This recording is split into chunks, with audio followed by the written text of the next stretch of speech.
Hello and welcome to the obligatory I'm going to wrap up my month video.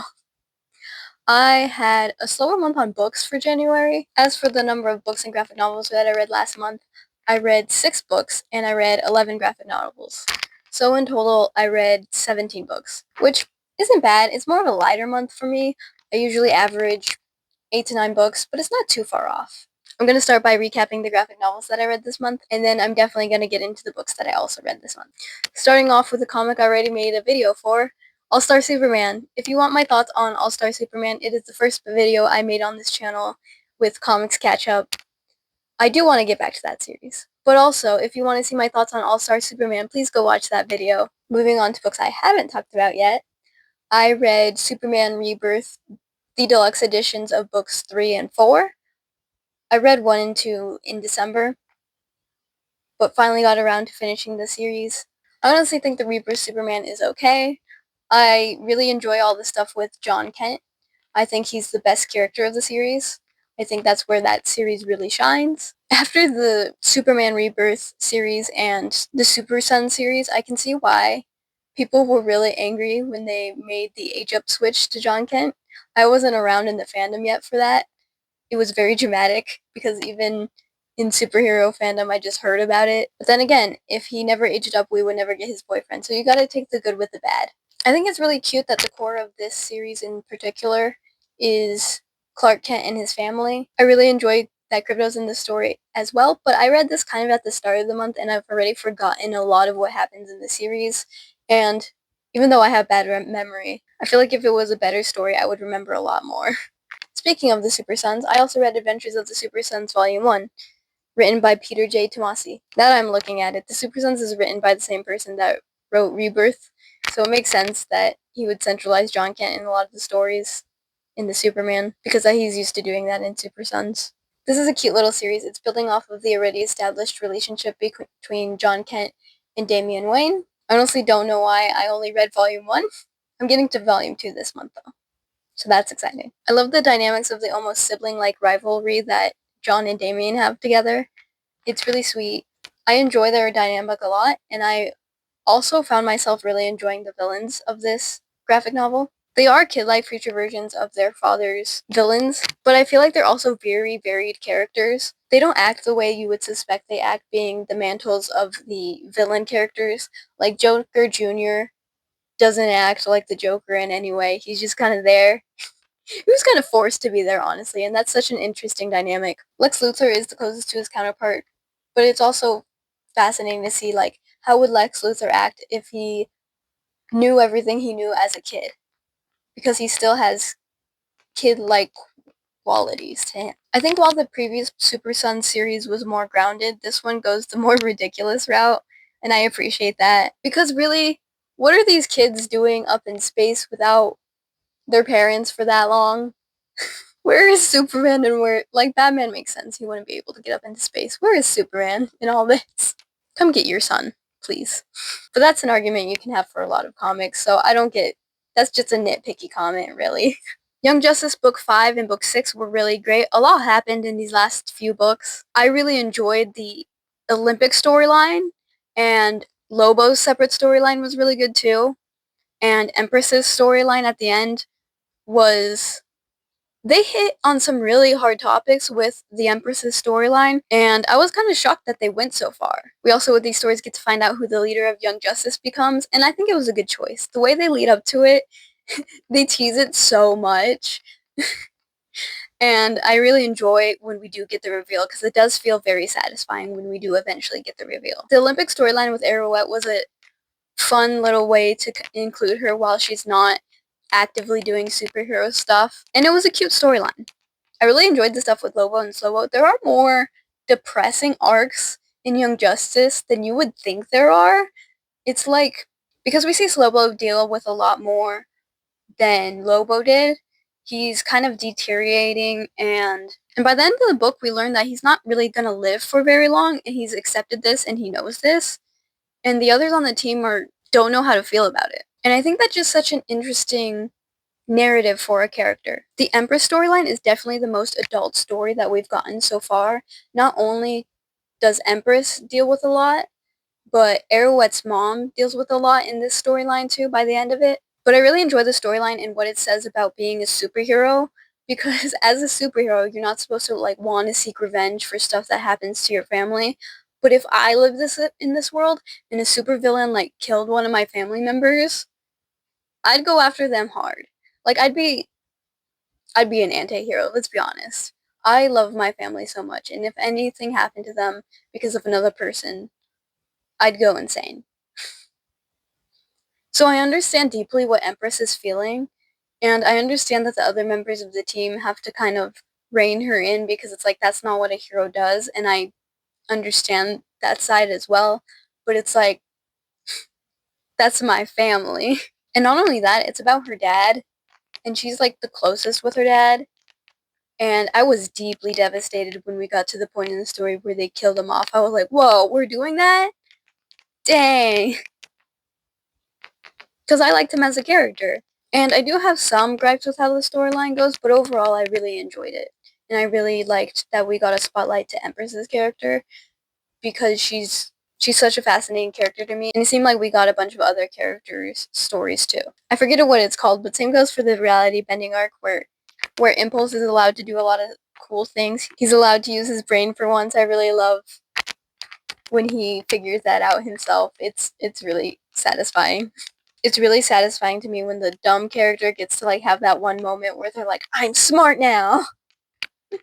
It's really cute. Young Justice comics and really all superhero comics can be so funny, because in one issue we can have a silly, goofy, funny time, and then in the next it's the moral implications of what it means to be a superhero and should we really be doing these things. I also read Superman for All Seasons. I really enjoy the art of this one.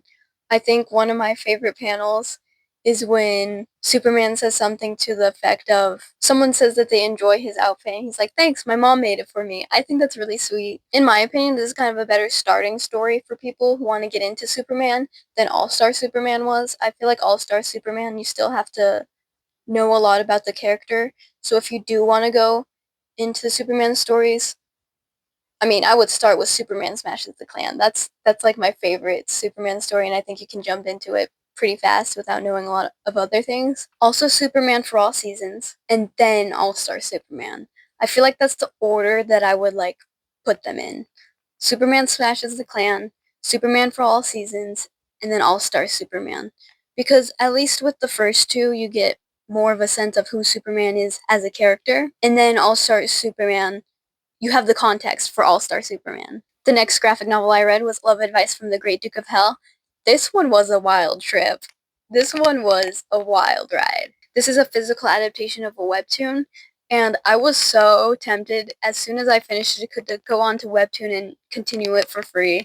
I still might, honestly. It was such a trip. It's kind of a parody of romance manga in a way.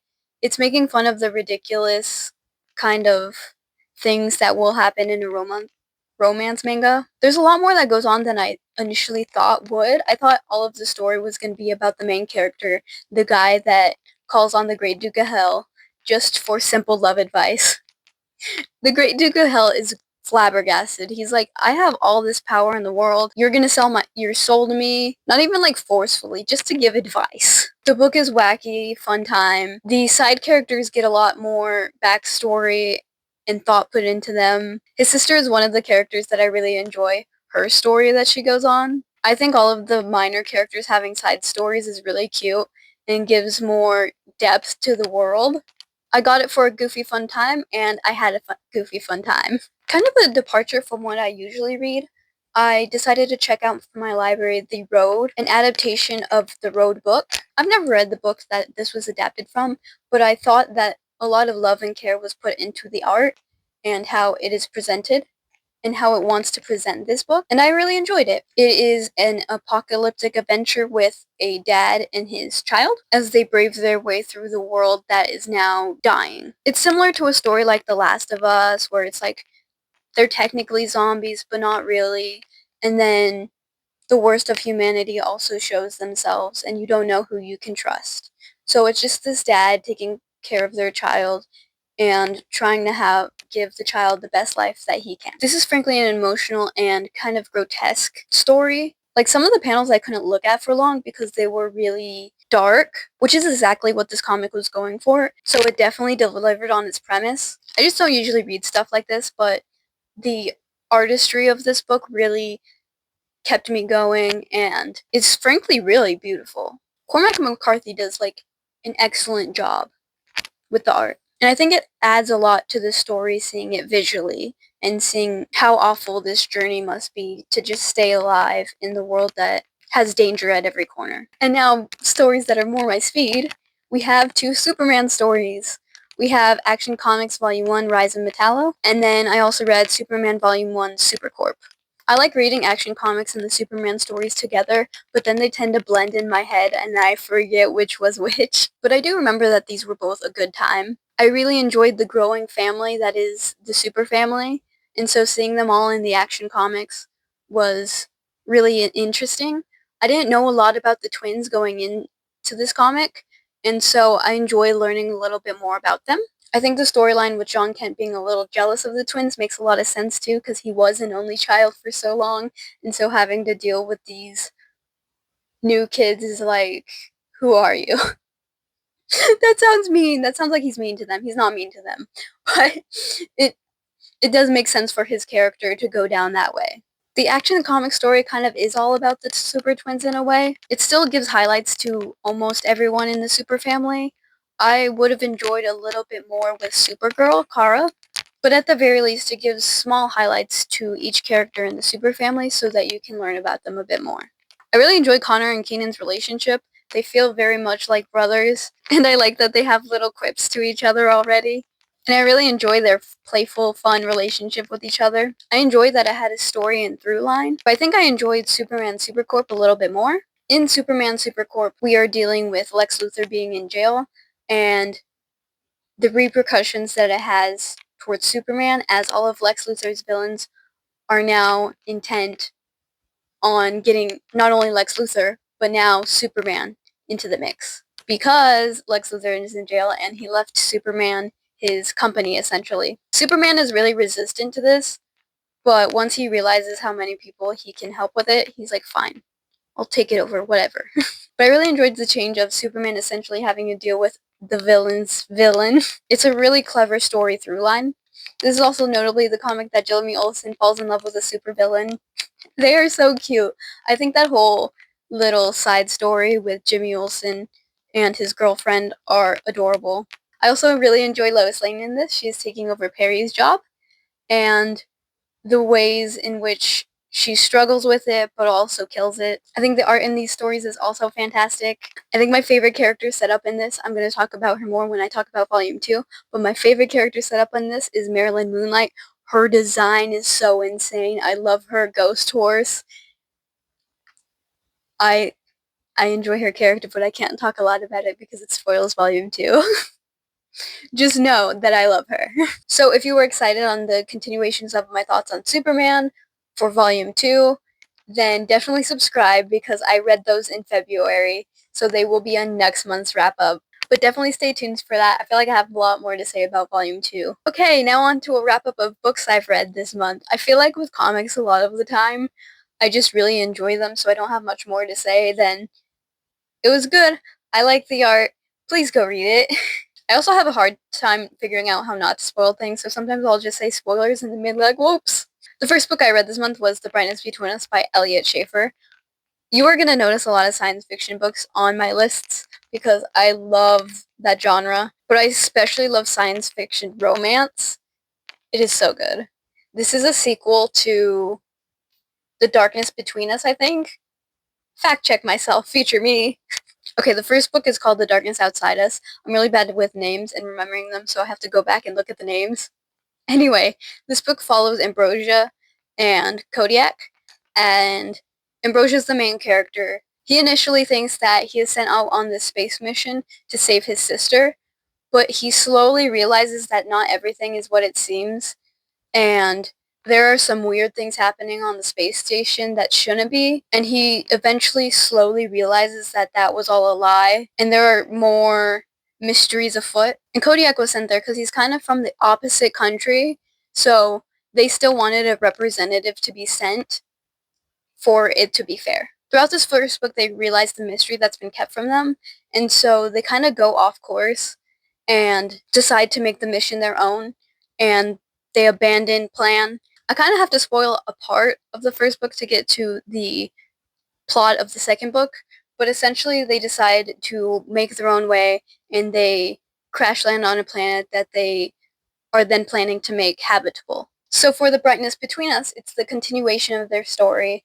and they now have kids, because again, slight spoiler, but part of the first mission was finding a new Earth, essentially. Finding a new place to be habitable to human life. I thought the mysteries were done after the first book, but there's a plot twist in this that just makes me rethink everything.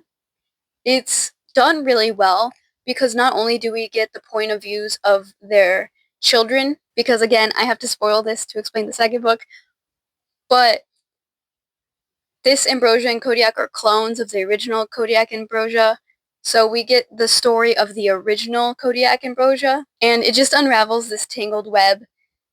It's so interesting. I love the mystery of it all, and I implore you to read this series. It's a really well done mystery, and it's a really well done romance. Once you get to the real meaning between the brightness between us and what it really means in the book, I was bawling, I was screaming. It was so good. It was so well done. I didn't expect the title of the book to come into play, but it does in a really significant way, and I enjoyed it. And that's all I'll say without spoiling the book. It's really good. Oh yeah, this is all coming from a person that doesn't tend to read series in a significant way. I'll drop off so fast if the series is not doing well for me, or it's just not the right timing for me to be reading that, or I just don't enjoy the series anymore. There are very few series that I have actually finished. It's a problem. The next book I read was The Siren of Sussex by Mimi Matthews. It's a historical romance. It features our main character being really into horses. I love horses. Honestly, it's one of the main reasons why I bought the book, because I saw that the whole series just has women on horses, and I was like, that's amazing. The book follows Evelyn as she is trying to fix her family namesake after her sister kind of wrecked it in society's eyes, and she thinks the best way to do this is to go stay with her uncle and then be essentially trotted out to these fancy balls and events to go find a husband. And she thinks this is going to save her family's reputation by marrying the wealthiest man that she can find, essentially. Not even just wealthiest, just classiest man. Essentially, her family needs money. But she also needs dresses to wear on her horse. This horse is very important to her. It was a gift given to her by her father, and she wants to take care of the horse for as long as she can. She knows that she doesn't have the most money, but she wants to look as fashionable as possible. So enter in half Indian Ahmad Malik, who is a talented dressmaker, but he can't get past the high society's expectations of him, essentially being racist, you know? They can't get over that he's half Indian, and it causes issues with them taking him seriously. So basically right now he's under an apprenticeship with the assumption that he's going to take over the store once the person there now is going to get too old for the role. And while Evelyn is still set on getting money for her family, she finds her loyalties tested, as she really does fall in love with her dressmaker Ahmad. This man is written so well. You can tell that he's a man written by a woman, because he thinks and says the most romantic things about Evelyn. I am in love with his thoughts. I'm so glad that it is a switching POV, because oftentimes we'll get Evelyn's thought of, oh, does he even notice me? Does he even like me? And then Ahmad in his mind will say like the most romantic thing. It's amazing. This book has it all. It's historical, it's a romance, and it has horses. What more could you ask for? I really like how well done the conversations are about race. It reminds me a lot of like the Ava Maria books, that whole series, the Luna Sisters Chronicles, and I really enjoy those books too. I like having historical books that have a different perspective than you would be thinking. Essentially, I like historical romance books that have people of color, that are a bit more diverse in their stories. It just gives for a more intriguing storyline, because then we do have to unwrap the racism of the time, and the classism of the time, and And you learn a little bit with each author's note, because you're like, oh, I didn't know that happened at the time. Thanks you for clarifying that. I really enjoyed it. I had a great time. I cannot wait to read the sequels to this book. All of the covers look beautiful, and the next one's blue, then there's a red one, and they all have different horses on them. I love it. The only way a series could be more tailored to me is if it was a romance book, if it was a science fiction romance book where they play baseball and there are horses present. That book would literally be made for me. The next book I read was 13 Ways to Kill Lulabelle Rock. This cover drew me in so fast. The bright pink, the X's on all of the Lulabelle rocks. The story premise is kind of insane. It's about this clone waking up and Lulabelle Rock, the original, telling her, hey, you want to go kill my other clones? It's kind of a thing we do as famous people because, we have so much to do that we can't always do it all ourselves. So I'm going to set you on this mission. You're going to know what you know. And here's all the Lulabelle rocks that you need to kill. Okay, bye-bye. And so this Lulabelle rock is like, okay, I guess I just was born and now I have a mission to go kill other versions of me. Let's do it, I guess. And so she sets off. The only other presence that she knows in her life is this guard.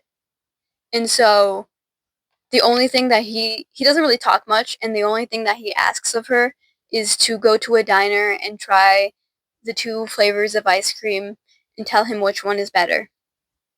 That's all the guidance that she gets, and she's sent on her way. The insane story premise already drew me in, but this story is a ride from beginning to end. I haven't read the book that Mickey 17 is based on, and probably the only thing they have in common is that they're about clones, but it reminded me a lot of the trailer for Mickey 17. In my mind, if this ever got adapted to like a movie, I don't know why, but the perfect person to play Lulabelle Rock would be Zendaya for me. As you read the book, you find out that Lulabelle Rock isn't the biggest movie star, essentially, but in my mind the whole time I was just thinking, but Zendaya would be perfect to play her because she's like the only movie star that I can think of that could pull off so many different roles, so many different people that are still the same person, if you know what I mean. So as I tell you more about this book, just know that the entire time I was imagining Zendaya as this character. Even if it doesn't make sense with descriptions. We just ignore those. This is fine. So clone Lulabelle is sent on this mission, and she learns throughout it how much she doesn't know, and like after killing a few clones, she kind of wisens up to it, and she's like, but why am I doing this? She starts to feel sympathy for all the clones, and she starts to feel like there's more to life than just doing what she's doing. And most of it stems from her going to kill one of the clones, and then just realizing she can't, because her and the clone grow a friendship. This clone was one that Lulabelle Rock made so that she can figure out if she has any other hobbies, so she doesn't have to waste the time herself in finding out if she's good at these hobbies. So she lives alone in her apartment, but she has a piano in there. She has paintings, really bad paintings, but they're paintings. And she's kind of been abandoned because Lulabelle has realized, I've done the thing I'm good at. Going into acting actually was my entire life. I'm just gonna forget about this clone. Who cares? But the clone has been so self-sustaining for this entire time that when another new one comes, she's wizened up, and so she offers her a drink and kind of drugs her. So she's really friendly to the Lulabelle Rock that's trying to kill her. And this throws the one that's trying to kill her off because she's like, she's so friendly. Why do I have to kill her? The book's just so good. It goes only not into like how ethical cloning would be, or like almost the basis of how much free will these clones would have, but also it goes into movie stardom and just kind of dissecting pop stardom in general. It's a really fun read, and I feel like you could make a really fun movie out of this. The next book I read was The Bridge Kingdom by Daniel L. Jensen. I have already bought the sequel to this. So that goes to show you how good the first book was. This book immediately captured my attention and kind of demands it, because in the first chapter, we see this character willing to kill all of her sisters to further her kingdom's goals. Like the king, her dad, has trained all of his separate daughters to be so ruthless and so indoctrinated in their ways to where he's been feeding propaganda about the Bridge Kingdom their whole lives. Like, they're the enemy. They are evil. They're the worst through brutal means. And so that's what happens in the first chapter. And it captured my attention immediately. And I couldn't wait to see what happened next. So our main character, Laura, is sent to the Bridge Kingdom to absolutely destroy them from the inside, to be married to their king, to find out all their secrets and send them back to her dad. So we understand early on that her dad is this terrible person. And once she gets to the Bridge Kingdom, there are slight misunderstandings between her and King Aaron. But the heart of this book is making her understand that her dad lies more to them than she ever understood. And the Bridge Kingdom is actually not as bad as her dad had made it out to seem. And it's the slow realization of, actually, my dad is the dictator. My dad kind of did feed propaganda into all of me and my sisters our whole lives. And now, what do I do with this? You know? So this book deals with all those topics, but it's also a romance. It's also just enemies to lovers in general. I really enjoy the breakdown of how long it takes her to realize how wrong she's been all her life, and her journey to rectifying that or just making friends with what she believes her new kingdom to be is so satisfying. The book is left on a pretty meaty cliffhanger, and I'm excited to see that expanded upon. I feel like the world building is really good. I will say it does seem like a basic setup and a basic premise and a basic plot, but there are moments where it gets a bit more than that, and there were moments where I was like, oh, I wasn't expecting that. But overall, I really enjoyed this book, and not only the politics that it sets up, the world building, but also the romance. The romance is really sweet. All of the later romance makes up for the misunderstandings that we had in the first half, and it is really satisfying. Another book that I read this month was Reboot by Amy Tintera. This is a book I read when I was the target audience for it, so I kind of wanted to revisit and see how much I remembered, also just how much it holds up. I still think it's really good. And I was also mixing things up with another series I think I read, because there was a whole scene that I thought happened that did not happen in the series. Reboot is a young adult science fiction book about these children that die and then come back to life, and they are then stronger based on the amount of time that they were dead for. After they die, they are taken from their family and everything they know. They live on this compound, and they're essentially forced to work for this company that basically makes them be cops. So the main character, Ren, she didn't really have a close relationship with her family before she died, and so all of this seems normal to her.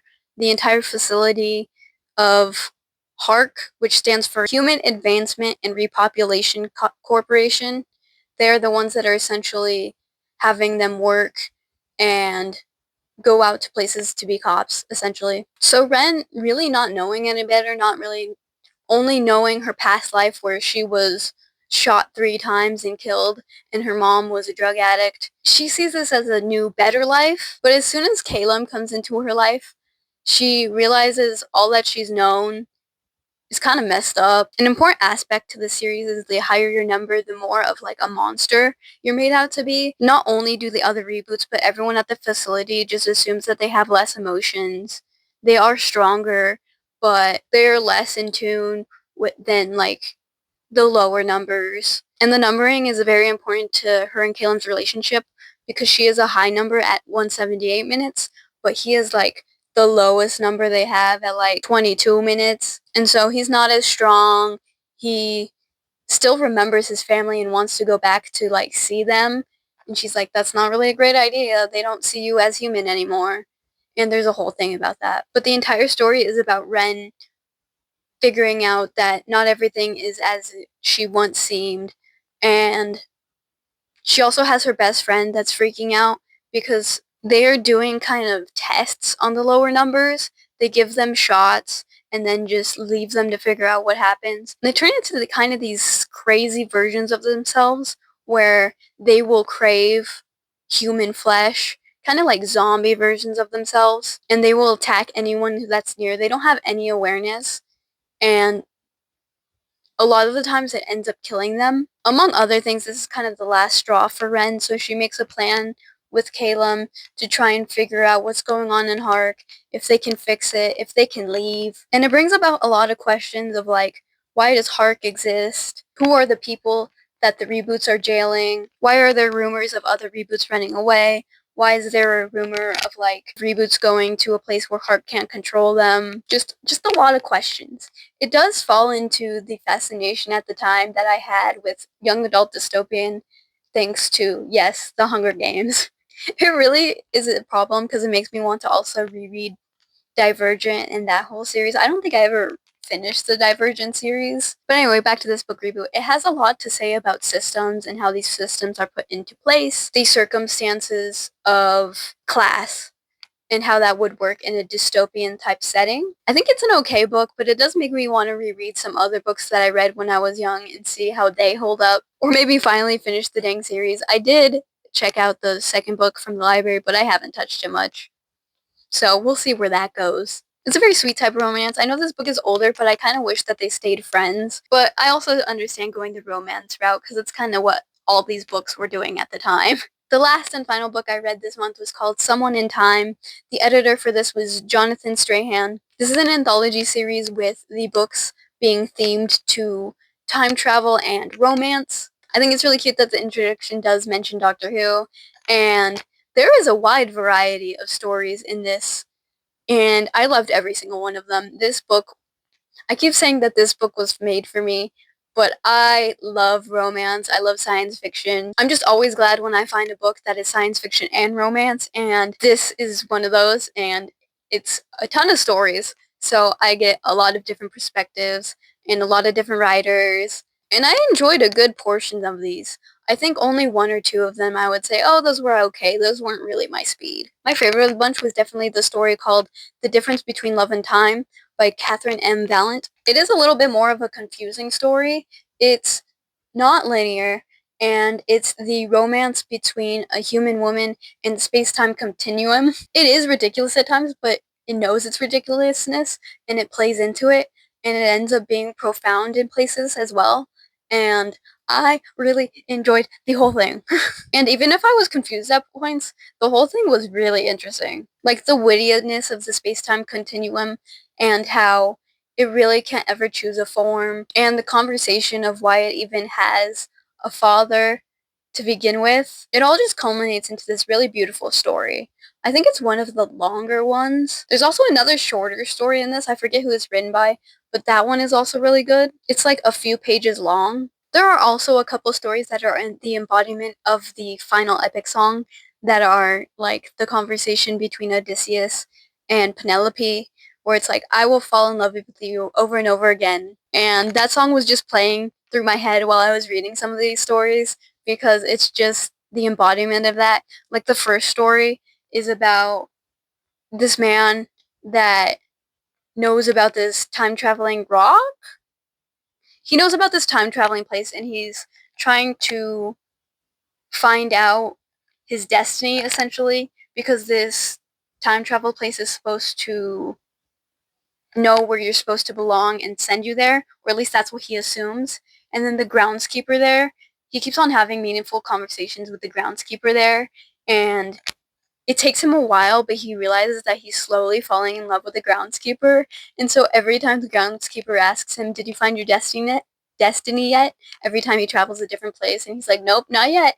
But then he realizes slowly that his destiny might just be there with the groundskeeper, and it's so beautiful. He doesn't realize this also until the groundskeeper kind of points it out to him, and it's so sweet, and it's so beautiful. Also, a good number of the first stories were LGBT, so I just thought that the entire book was going to be that, and the first time there was a straight story, I was like, oh no, it's a straight story, which is fine. It ended up being really good. I'm not against them. I just thought it was funny that that one was the anomaly. Usually it's the other way around, and so that was really fun. I need to start ranking my comic books so that I can see what I average out each month, but for books, it was a really good average rating month with my average rating being 4 stars. So I really know myself really well in curating my books to where I know I'll like them. But those were all the books and graphic novels I read this month. Which were some of your favorites that I read this month? Comment down below, please. And if you enjoyed this video, it will really help if you like it and subscribe to my channel for more future wrap-ups and all that. So thank you guys so much for watching, and I will see you next month.